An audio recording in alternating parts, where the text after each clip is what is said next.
Hello everyone, this is Vartika from MedShots Mnemonics. Today we'll learn the structure of epidermis. The layers of epidermis are stratum, corneum, lucidum, granulosum, spinosum, basal. इसको याद करने के लिए एक mnemonic है.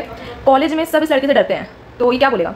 College में सब मुझसे डरते थे. ठीक है, तो corneum, lucidum, granulosum, spinosum and then basale and then D for this dermis. ठीक है, तो ये इजीली याद हो जाएगा. तुम्हें कुछ नहीं, इसका अगर तुम्हें अभी तक याद नहीं होता था इसका ऑर्डर, तो तुम्हें जस्ट इतना याद रखना है, कॉलेज CLG एंड देन सब डरते थे. ठीक है, डन. सो अब इस इमेज का काम खत्म हो चुका है, तुम्हें वो चीज़ याद हो चुकी है. Now what will study. इस पिक्चर से एसोसिएटेड जितने भी MCQ क्वेश्चंस बन सकते हैं at this level. So the questions can be form like, देखो स्ट्रैटम स्पाइनोसम में कौन सी सेल्स होती है? डेंड्राइटिक सेल होती है. Okay, now stratum lucidum is only present in the thick skin, it is not present in the thin skin.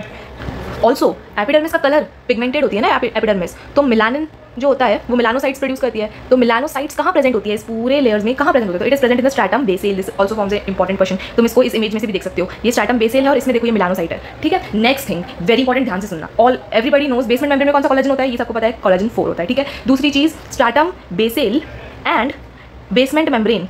Stratum Bessel and the basement membrane is separated by what is, या फिर is connected by हेमीडेस्मोसोम्स. किससे connected होते हैं? हेमीडेस्मोसोम्स. And basement membrane और नीचे वाली dermis किससे connected होती है?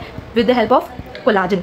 और कोलाजन कौन सा वाला? Is it collagen 4, is it collagen 7 और is it collagen 9? It is collagen 7 which is a non fibrillar collagen. Remember, collagen number 4, 7 and 9 they are non fibrillar collagen. Okay, so ये अब तुम्हें याद हो गया है. याद रखना, बेसमेंट मेम्ब्रेन और डर्मिस के बीच का जो सब्सटेंस होता है that is a collagen and that is collagen number 7. कैसे याद करोगे? BDC एनाटॉमी 84 याद रख लो. बेसमेंट मेम्ब्रेन डर्मिस के बीच में कौन क्या होता है? कोलाजन होता है, नॉट हेमीडेस्मोसोम. हेमीडेस्मोसोम मत बोल देना. Hemidesmosome is between the epidermis and the basement membrane. मतलब एपिडर्मिस का जो सबसे लास्ट लेयर है that is basal and basement membrane जिस पे वो पूरी एपिडर्मिस टिकी हुई है उसके बीच में होता है हेमीडेस्मोसोम. फिर डेस्मोसोम क्या थे? डेस्मोसोम गाइस देखो, ये जो स्ट्रैटम स्पाइनोसम की सेल्स होती है ना, इनके बीच में होते हैं desmosomes. Okay, it is forming the intercellular junction. यहाँ होते हैं डेस्मोसोम्स. Okay okay.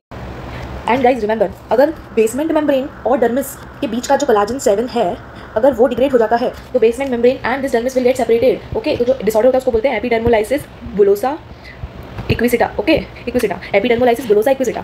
अब देखो एक इस इमेज पे फोकस करो. इस इमेज से मैं तुम्हें वो सिखाऊंगी जो बहुत ज़्यादा कंफ्यूजन होता है स्टूडेंट्स को, कि ये देखो ये दिख रहा है this is stratum corneum, then this is your epidermis and then this thing is your dermis. This whole is your epidermis. Okay, अब गाइस देखो एपिडर्मिस जो डर्मिस में घुसी है उसे बोलते हैं रेटिनोजेसी. ये एपिडर्मिस ने कोशिश करी है डर्मिस में घुसने की. जब इसने कोशिश करी तो जो डर्मिस के पार्ट रह गए that is known as dermis के पैपिले. तो डर्मल पैपिले, क्या बोलेंगे इनको? Dermal papillae. एंड जो बाकी का डर्मिस बच गया that is known as papillary dermis. Okay, so this is dermal papillae and this is the papillary dermis. Okay, so now this must be clear. So guys, please like, share and comment if you like my video.